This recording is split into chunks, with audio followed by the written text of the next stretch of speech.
I'm Chip Hanna, and this is the For You Leaders podcast featuring Kirk Dando, where we truly go beyond the veneer. You'll experience the raw and the real of leadership. You'll see your feet not miles away from the top. The story of Goliath is another classic business fable. You've heard it. The little guy beats the big guy. It sounds like a great idea, but no one ever seems to talk about just how you beat Goliath. Today, you'll hear about how to beat Goliath from our guest, Gabe Krajicek, CEO of Kasasa. Kasasa is taking on some of the largest companies in the world. They're taking on the mega banks like Wells Fargo and Chase, but they're really close to defeat, weren't they, Kirk? Yeah, Chip, they were actually really close. As you're going to hear Gabe say, they were only a handful of months away from running out of cash with a product that they actually found out was illegal. I'm not going to run the story here, but obviously they've turned it around. Today is a story of a great company in Austin. If you have a company that is competing in a market where you're taking on Goliaths, I think you're really going to enjoy the story. Gabe's company is not only taking on Goliaths, they're actually winning. To understand the full story, you need to learn a little bit more about Kasasa. It's a great name, isn't it? Kasasa. You're going to hear about why there's that name. Listen in as Gabe explains his unique business and how they are beating the Goliaths. Well, it'd probably be better to start at the beginning of the company, BankView. We had one product called Reward Checking, which was an incredibly successful product for community banks and credit unions to be able to attract more consumers into their checking accounts and make those accounts more profitable and stay with the institution longer. And we began selling that in 2004 and had an awesome run-up of the product up to about 2008. And at that time, we looked at our client base and said, this is pretty ridiculous. We've got so many customers that if they were a single bank, they would be in the top 5 of the biggest banks in the country in terms of branch reach. And then we looked at how much money those institutions were spending to advertise their version of our product. And it was about $60 million. And, I know $60 million isn't a ton of money for a national ad campaign, but it's enough that you can build household brand awareness. But even with a branch network that big, even with $60 million being spent, my own friends who knew what I did for a living couldn't tell me the name of the checking account that would pay you an above market interest rate and provide free ATMs nationwide if you'd use your debit card, take an e-statement, and log into online banking, which is kind of basically what Reward Checking was. And the reason why was because each institution was deploying their, $25,000 annual marketing budget or their $50,000, their $100,000 marketing budget, each advertising their own name for the product. So one institution might call it, Super Rewards or Ultimate Checking or Cha-Ching Checking, but it was being so fragmented in the marketing spend that you really couldn't pierce through the clutter of all the other messages that consumers hear, and it just became static. And so we had the idea to create a national brand for our products and try to get the institutions that offered those products to kind of join into our product as a team where they'd all call it the same thing, they would all market it the same way, and we would therefore be able to provide better professional services to those institutions so that when they deployed our products, they would go to market with more of the professionalism and sophistication from a marketing point of view that the mega banks enjoy and is out of reach of most community FIs just because of the investment it takes to be able to build campaigns like that. And so in 2009, we launched this idea of Kasasa. And we started with 10 institutions that changed the names of their products from whatever they used to call it to the different Kasasa products that we had, which is a variety of different checking accounts, Kasasa Cash, Kasasa Cash Back, et cetera. And we saw a tremendous lift in the amount of accounts that they were opening. And keep in mind, these are the same institutions with the same marketing budgets. It's the same product, essentially, in the same markets that they were in just a few weeks ago. Now, when they switch into the Kasasa marketing strategy, they're seeing, 30, 40% lift in account opening. And when we saw that, we're like, my goodness, we have really cracked the nut on something special here. So we actually rented out the entire Dallas-Fort Worth Hilton and invited 400 banking execs and credit union execs. We paid for all the travel. We had, awesome stage production. It was a really first-class event, cost us about $1 million. And the reaction was overwhelmingly positive. I mean, I left that event thinking we are easily going to sell 100 of these guys on Kasasa. And what ended up happening actually was we sold about 5 or 6. And the reason that we failed was I have to admit, I think I just failed to anticipate the difficulty in overcoming the most fundamental objection in creating a national brand. And that objection was, hey, Mr. Banker, we'd like you to start using our national brand for your products. And then the banker says, well, you don't actually have a national brand. You have a name and a logo, but it's not a national brand. I said, well, yeah, we know that now, but lots of other institutions are going to sign up and it's going to be a big deal. then they would just say, well, call me when lots of institutions sign up and I'll join. And it was just incredibly difficult, in addition to the fact that we were in a deep recession, to be able to get institutions to move forward on a brand that wasn't proven yet. And in 2012, we only sold 25 new Kasasa institutions. And of that 25, half of them were just our old white label institutions converting over. So we really were only selling like one new bank or credit union a month. And it was a pretty dark time for the company. We actually considered shutting down Kasasa, but instead we just said, look, it's time for a Hail Mary. Let's put everything we've got into marketing Kasasa and try to see if we can push it kind of towards a tipping point. And in 2013, we tripled sales. In 2014, we had record sales again. 15 was record sales. This year will be up about 30-40% over last year. And I think what finally happened was, today, if Kasasa was a single bank, if all of those Kasasa institutions, which are now there are about 400 of, were a single bank, they'd be about the sixth largest bank in the country. And whenever you have that kind of clout, when you can say we've had thousands of articles on the internet from the Wall Street Journal, Kiplinger, Consumer Reports, Fox News, things like that are really credible, it's no longer, hey, one day this idea is going to be something big. It's this idea is something big and it's only going to get bigger. If you don't join, Mr. Banker, you're going to have to compete with this force. So would you rather it be an ally for you, or would you rather it be something that you have to compete with in your market? That's an incredible story. So you kind of recognized that there was kind of a scattered focus, and you guys were thinking that if we could get people uniquely focused, those dollars, even if it's 60 million, like you said, that it would have a big splash. You tested with 10, got great results, and then the next step was you rented out the whole entire Hilton. Yeah, well, we figured go big out of the gates. That's awesome. That's what I love about you, Gabe. I mean, you have a great track record of making that work. And so then when it didn't work, you didn't just kind of throw in the towel. You just kind of hit it from a bunch of different angles. And it didn't, what didn't happen overnight, that's for sure. Yeah, it didn't happen overnight. Actually, as I look back, I'm always trying to look back and say, what mistakes did I make and what did I do wrong? What could I do better? And I think the biggest thing that I personally did wrong after we launched Kasasa was we still had all of our revenue coming from our white label institutions, because there were a lot of them out there that still called their products, cha-ching, checking, super rewards, and whatever. And those were paying all of our salaries. So it was really difficult to say, our strategic true north is just Kasasa, and that's what we're going to focus all of our bets on. It was too scary for me to be able to be that resolute in our strategy. And so I kind of sat on the fence a little bit and sent mixed messages to the company.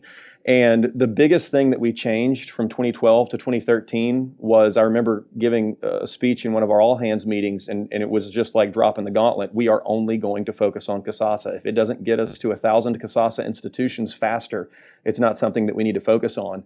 And it was amazing that shift in focus, along with the scale of Kasasa growing and the economy recovering, but I really attribute a ton of it to the focus that was created by just really saying one thing matters, and this is what we all have to chase. And once we did that, having sales triple is I think, a pretty cool testimony to the value of being a focused executive. What got you there? Because you had to get there first before you could stand up in front of everyone and be that resolute. What pushed you over the edge? I think one of the things that you've told me in the years of coaching me is that sometimes you have to go through the road to heaven is how's it go through? Runs through hell? The road to heaven does in fact go through hell. I think I just had to take myself emotionally through that hell of saying, you're going to lose the business if you don't make up your freaking mind. And so it came down to me, would I rather lose the business chasing what I believe was the correct strategy, or would I rather lose the business because I'm unwilling to call the shot in a clear, resolute way? And for me, if I was going to go down, I was going to go down fighting for what I thought was the right thing for the company and our clients. Yeah. If we stopped right here, I mean, the value of what you just said is so significant, because as organizations grow, I mean, the opportunity to get that scattered focus, whether it's, disbursement of that $60 million ad budget, or it's just the focus on which strategy we're going to pursue, we feel like covering all of our bets is a safer way to do it. But then we look up and we're getting scattered results. Exactly. And be able to step back, especially when you have momentum. I mean, you had absolute momentum. It wasn't like this was a startup, week one type of deal. You guys had momentum. So what kind of pushback, if any, did you get from the company? It was really hard to shift the entire company to believe that we really meant it, that Kasasa was the core strategy. I mean, It's an audacious idea what we're trying to do. We have a vision of what we call K1K, which stands for Kasasa 1000. And that's when we would have 1,000 Kasasa institutions on. Our institutions are small. They usually have about 7 branches. But if you had 1,000 institutions with 7 branches, that's 7,000 branch locations across the country. That's bigger than the Wells Fargo branch distribution network. So Kasasa products will be available at more places than the biggest, branch network in the country. We also power the websites for those institutions. So we'd have this big digital network. Collectively, between what we can spend on business to consumer advertising and what our institutions spend, at 1,000 institutions, we've got about $100 million in business to consumer marketing. And with our data and marketing automation platform that we have in place, we're able to advertise on behalf of our clients, at the very high level, air cover, PR, TV, radio, print, that kind of stuff, all the way down to targeted one-to-one marketing. And with millions and millions of consumers in those institutions, that's a pretty grand vision. And you're really creating a new household brand name for a banking product. And whenever I was trying to convince the company that we could do this, we had been successful up until that point, but we were still a relatively small company, a few hundred employees. And when you say we are literally going to challenge the biggest banks in the country and try to create a credible threat for them by aggregating the collective scale of small institutions, there's just a little bit of disbelief, naturally that an employee would have. And, is this a safe bet? Is it too crazy? And, I think that, when I was kind of hedging my bets back and forth, when I would communicate with the employees, that really bolstered their belief that Gabe even thinks this is a little bit crazy and, maybe we shouldn't really go all in. And I remember I had this slide in my presentation in the all hands, and I went down all the reasons that white label was a bad strategy for us, all the reasons Kasasa was the right strategy. And when I absolutely said, we can do this, it's the weirdest thing about being a leader. Sometimes just saying that you absolutely believe it, something clicks inside of them and they go like, well, okay, maybe we can. And I think that had a big part to do with it. That is so true. I even think about, as a leader, obviously in a business, and that's the context we're talking about this, but I even think like with my kids sometimes they just need to hear from me that I believe that they can do it or that we're going to do something. And it is the weirdest thing because I'm like, I can't believe that those words were the thing that kind of tripped it. So, well, I could tell you the darkest moment of my business career was about a year after I had joined BankView. And we had about $1 million left of the money that we had raised. And by the way, we had raised that money from the investors in the previous business that I ran. And so these were my friends, and they were betting a lot on me as a person to get them a return. I was nervous about the $1 million we had left because we were also burning about $300,000 a month in cash flow. So I kind of had 3 months to turn the ship around. And right at that moment, we got word from the Federal Reserve that the original version, which we've since corrected, the original version of our reward checking product was not a compliant product. And, I had just moved my wife down from Nashville. She can't find a job. I've taken about a 70% pay cut. I've invested most of the money that I made from the previous sale into the previous company that I ran into BankView. So I've got, all my chips on this bet. And now the Federal Reserve is saying that the one product that we have to sell isn't legal. And, bankers are real sticklers for the products that they offer being legal. And so I was scared to death. And I called up Don Schaefer, who was our chairman at the time. And I told him, man, I think our goose is cooked. I don't know how to turn this around this fast with an illegal product. We can't go out and sell anything. We're going to run out of money in 3 months. What do we do? And Don, he laughed, which I thought was an inappropriate response. And I could tell that he moved the phone way far away from his mouth because he was yelling. And he said, "Hallelujah, thank you, God, for giving us another chance to show you how awesome we are." And I started laughing. I was like, that's not at all the response I was expecting. And then he said, "We hired you because you're smart, right?" And I said, "Well, I guess." And he said, "Go figure it out." And, and it was weird, but like, what was funny about that is at that moment I was ready to quit. And I'm not proud to admit that, but I needed him to say, "You can figure it out." And once he did, I went home that night and shaved my hair off because we were going to war with Washington, and I moved my desk from the corner office to the center of all the cubes so everybody could see me working so they wouldn't quit. They'd see that we're working on this. And 3 months later, literally, we got a letter from the Federal Reserve saying that the new version of our reward checking program would work. And it was a touchdown takeoff on cash flow, but the rest is history. Thank God someone was there to tell me I could do it. That literally just gave me chills. That is an awesome story. Kudos to Don. I'm not sure that would have been my response. I would like to think it would have been, but that's a great example. Well, especially at the time I was 27. I was young and scared, and just having somebody believe in you means a ton. Yeah, no, it absolutely does. One of the things that it is a heavily regulated industry, no doubt, and it provides, each industry provides its own dynamics. What made you think that kind of getting into this was going to be a good idea? What was that? Well, this answer is so unsophisticated, I'm almost ashamed of it. But I had worked in the previous company I was in called Dealer Skins, and we did website development and hosting and some inventory control systems, car configurators for about 1,200 car dealerships. And on the high end, our websites would cost, maybe $800. And when I looked at the business plan for what we could do with BankView, I was like, this is monthly recurring revenue. It's a very similar industry, even though you wouldn't think community banks and car dealers are the same. There's about the same number of them. And everything in the business from a revenue standpoint was just 10 times bigger because our product was so valuable. And I was like, I was pretty easy to grow to 1,200 car dealers. And if we could do the exact same thing in an industry that's very similar with monthly recurring revenue, charge 10 times more, that seems like a great idea. I wish I had been smart enough to even consider regulation because it has been a huge thorn in our side over the last 11 years. But, I didn't even think about it. And actually, the first interaction I had with the regulators was that call where they said our product was illegal. And since then, I've been absolutely obsessed with regulatory compliance. We spend an inordinate amount of money working with all the regulatory agencies. We frequently meet with congressmen and senators to make sure that they know how our products work with the leadership at the FDIC, the NCUA. We actually have a bill that's about to go to the floor in Congress to try to offer some regulatory relief for our clients. So it's become a huge part of our business. And I have to say that, in my next life, after I leave Kasasa at some point, one of my stipulations is I don't want to be in a highly regulated industry. I mean, there are at least 10 less employees that we have in this business that I would love to put to work, but we can't afford them because the regulatory expenses eats up so much cost that would otherwise go to staff. Wow, that speaks volumes. That really does. Tell me a little bit about what's in the name. Like, how'd you guys come up with that name? The name Kasasa was not, I was about to say it was not a thoughtfully chosen name. It was very thoughtfully chosen, but it didn't mean anything. The reason that we chose it is we wanted to be able to apply our own meaning to it. And when we were coming up with this idea of a brand, me and the chief marketing officer got into a bit of a disagreement about what we should call it. And I wanted to name it something that would be what I thought easier to sell to community bankers and credit unions. And with no disrespect to our client base, I don't think it's going on a limb to say they're kind of conservative in the way that they usually do their marketing. And my fear was if we went with kind of a creative, innovative, weird name that some people might say Kasasa is, that it would turn off a lot of our clients. And I said, it'd be a lot easier to sell this if it was just like power checking or epic checking or something like that. And the CMO said, there's rules on how you build brands. And when you build a challenger brand, you don't want to try to the competition. You don't want to say like Tide is white, but we're whiter.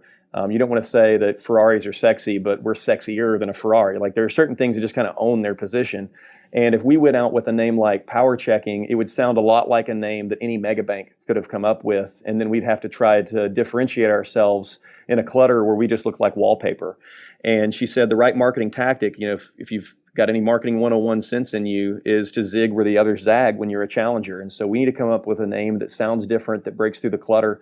And we came up with a ton of different names that were just kind of oddball names that we thought sounded cool. And we went out and tested it with consumers, and Kasasa won for likability and recall. And I think the name has been a huge asset for us because it is something that consumers do remember.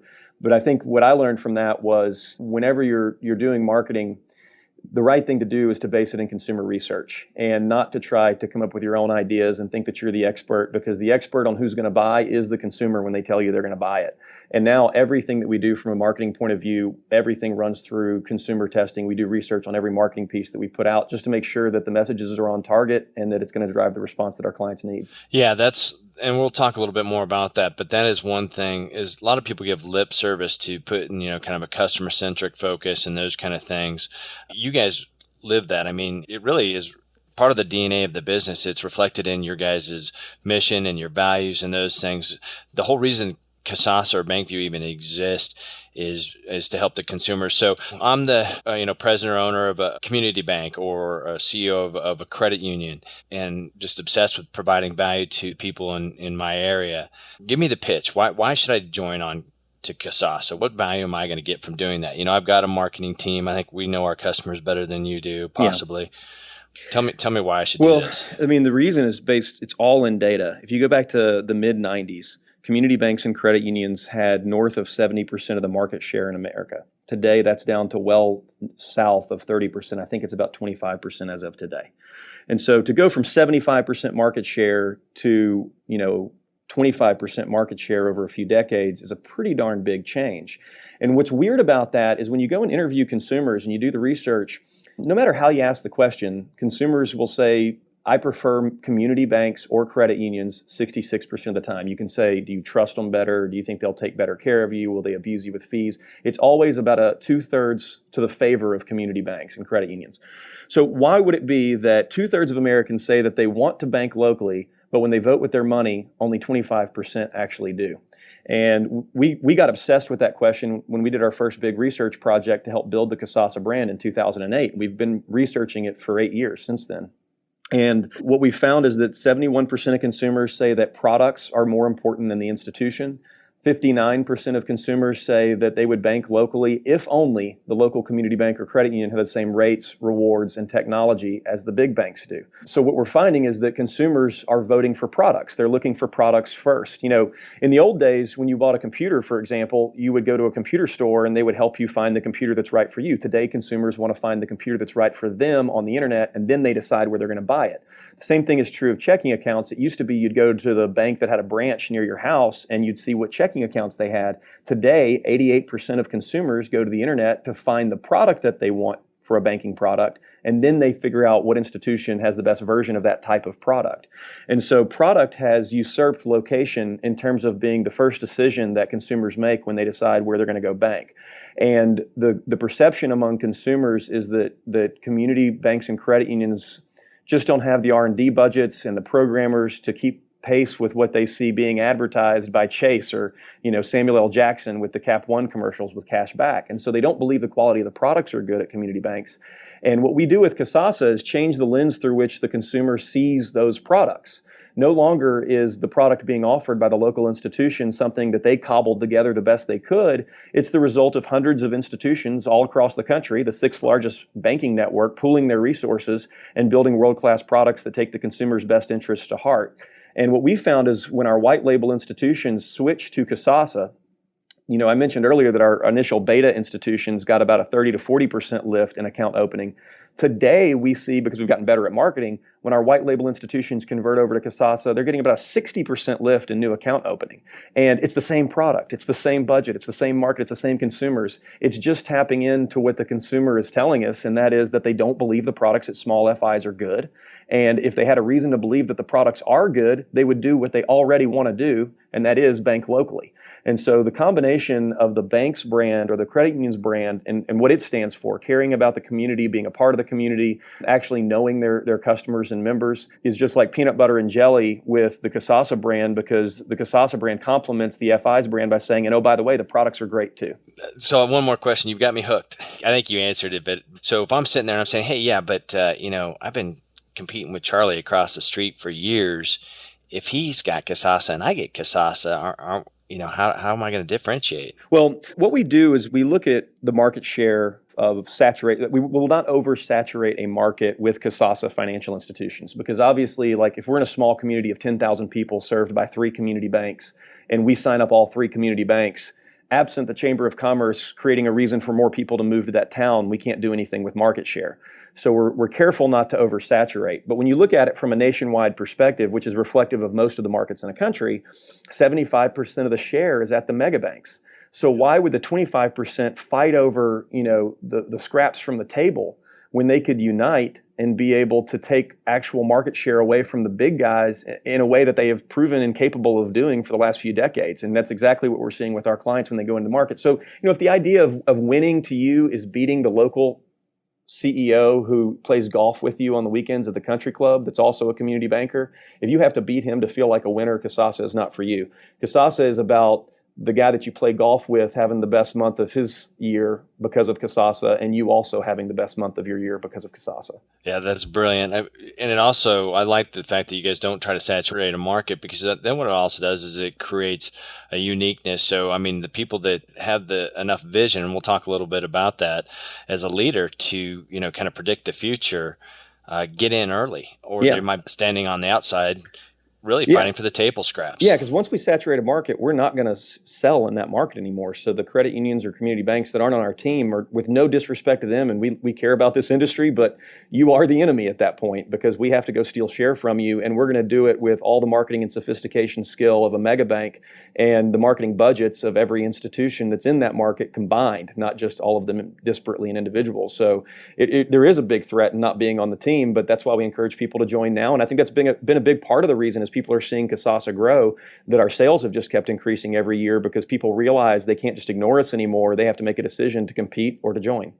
Yeah, and if you tethered all your Kasasa clients together, where would you guys be in the world of mega banks? How would you guys rank? Would you be number 20, number 10, We're sixth in terms of branch reach. We have about 2,550 branches right now. That's huge. And growing. Well, great. Well, I can keep going on about this. I love talking to you about this. And a big part of what I think came out, and Don Schaefer, who is formerly the chairman, and I think founder with you, is a really great man. He is a man of faith. And so when he held the phone away from his ear and said, "Thank God, this is another chance to prove that we're awesome." So I hope you enjoyed today's podcast. Here's some things that I really want you to reflect on and pull out of what we spoke about today. One is the road to heaven does go through hell. And it's your choice if it's a day trip or a daily trip, meaning the choices that we make, how we look at things, how we approach difficult situations determines if our road trip to hell is a day trip or a daily trip. It seems like there's always a test right before there's a triumph, or where there's a breakthrough. Too often times we get stuck in the test, and you got to hear from Gabe today about how he maybe got stuck there for a moment but worked his way through it. And the real key point is that road trip is worth it. The other thing that you heard today is that if you have a scattered focus, you're going to end up getting scattered results. I know, sounds overly obvious, embarrassingly simple, but step back and think about your business. Think about your daily activities. Think about the big bets you're making. You heard Gabe talk about until he kind of stepped away from a lot of the white label and went all in with the Kasasa. They kept on moving things down the road. The company kept on going forward, but they didn't have the big breakthroughs until they got uniquely focused. What did you pull from the podcast? One of the things that we talked about is the road to heaven does go through hell. And it's your choice if it's a day trip or a daily trip, meaning how you approach difficult situations, tough times. And if you're in business for any amount of time, those times will come. It seems like there's always a test right before there's a big triumph. And unfortunately, it seems like too many of us get stuck in that test. But you heard about how Gabe got put into the test and made it through. How does that make you think about your business and the tests that you're faced with on a regular basis? The other key point that I wanted you to pull out of today is not only does the road to heaven go through hell, but it's worth it. It's absolutely worth it. Another key point that we talked about today is if you have scattered focus, you are going to end up with scattered results. You heard Gabe talk about when he kept on focusing on white label as well as trying to get Kasasa off the ground, and until he went all in and got uniquely focused on the Kasasa, he didn't have the big breakthroughs that they're seeing today. So, what did you think about this episode of For You Leaders podcast? We would love it if you would leave a review for us. Good or bad, Chip and I truly do care about making these better. We've got some fantastic guests coming up on future podcasts. And when you give us a review and give us feedback, it helps us only get better. So please leave your thoughts. We would appreciate it. And thank you and have a great day.